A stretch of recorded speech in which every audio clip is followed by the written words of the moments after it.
Teman-teman tahu tidak apa itu kehamilan? Kehamilan adalah masa di mana seseorang wanita membawa embrio atau fetus di dalam tubuhnya. Kehamilan didefinisikan sebagai konsepsi di mana bertemunya antara sel telur yang matang dengan sperma yang sehat dan dilanjutkan dengan terjadinya fertilisasi atau penyatuan dari spermatozoa dan ovum, lalu akan dilanjutkan dengan terjadinya nidasi dan juga implantasi, yaitu masuknya dan tertanamnya hasil konsepsi ke dalam endometrium sampai lahirnya janin. Menurut anjuran yang dikeluarkan oleh Badan Koordinasi Keluarga Berencana, jarak kelahiran yang pendek akan menyebabkan seorang ibu belum cukup untuk memulihkan kondisi tubuhnya setelah melahirkan sebelumnya.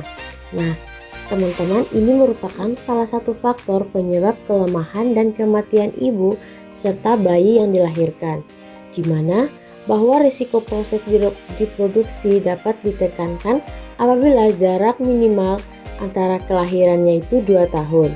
Nah, idealnya seorang perempuan mulai memiliki keturunan yaitu pada usia 20 tahun ke atas dan berhenti pada usia 35 tahun.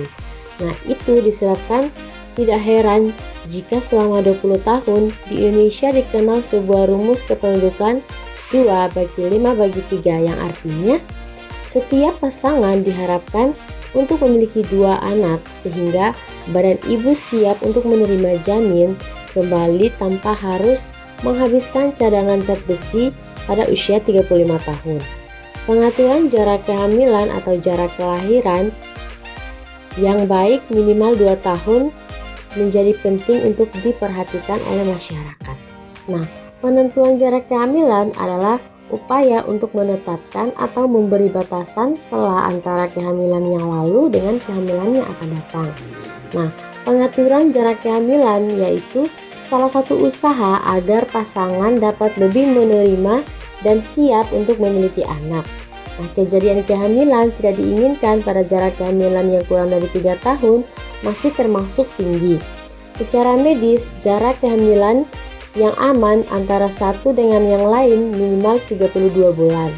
Jarak kehamilan adalah suatu pertimbangan untuk menentukan kehamilan yang pertama dengan kehamilan yang berikutnya.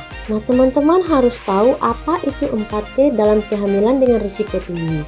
Yang pertama yaitu terlalu tua hamil atau usia ibu di atas 35 tahun. Yang kedua yaitu terlalu muda hamil atau usia ibu di bawah 20 tahun. Yang ketiga terlalu sering hamil atau anak lebih dari 4. Dan yang terakhir terlalu dekat jarak kehamilan yaitu melahirkan kurang dari 2 tahun. Teman-teman harus tahu ternyata ada manfaat dari menjaga jarak kehamilan yang ideal bagi ibu dan anak, di mana yang pertama pemulihan persalinan bagi kesehatan ibu, yang kedua menjaga kesehatan bayi, yang ketiga menghindari risiko nutritional defisiensi, dan yang terakhir manfaat dalam menjaga hubungan antara ibu dan juga bayi.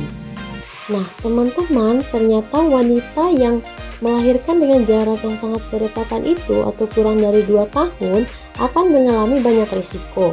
Yang pertama, bisa saja terjadi perdarahan pada trimester ketiga. Yang kedua, bisa terjadi plasenta previa.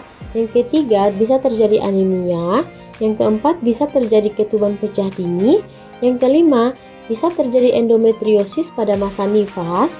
Yang keenam, terjadi kematian pada saat melahirkan. Dan yang terakhir, kehamilan dengan jarak yang terlalu jauh juga dapat menimbulkan risiko tinggi, yaitu terjadi persalinan yang lama. Teman-teman, ternyata ada loh cara mengatur jarak kehamilan yang ideal. Yang pertama, wajib menggunakan kontrasepsi. Jenis-jenis kontrasepsi yang tersedia bisa yang pertama menggunakan metode sederhana tanpa alat, yaitu ada metode kalender, metode suhu basal, metode slender cervix, metode simple ternal, dan juga coitus interruptus atau senggama terputus. Yang kedua, bisa menggunakan alat kontrasepsi dengan alat atau mekanisme barir. Yang pertama, bisa menggunakan kondom pria. Yang kedua, barir intravaginal, misalnya diafragma, cup cervix, spons, dan juga kondom wanita. Dan yang ketiga ada kontrasepsi hormonal, yaitu bisa menggunakan pil KB, AKDR atau alat kontrasepsi dalam rahim, bisa menggunakan suntik KB ataupun susu KB. Dan juga bisa menggunakan alat kontrasepsi yang mantap, yaitu MOP dan juga MOW. Nah, selanjutnya itu bisa dengan menjaga pola hidup sehat, yaitu mengonsumsi makanan bergizi, berolahraga, dan juga menghindari stres. Selanjutnya bisa konsultasi dengan dokter atau bidan untuk mendapatkan saran terbaik sesuai kondisi kesehatan ibu dan juga keluarga. Selanjutnya yaitu perencanaan keluarga yang matang, di mana menentukan kapan waktu terbaik untuk memiliki anak selanjutnya sesuai kesiapan fisik, mental, dan juga ekonomi pastinya.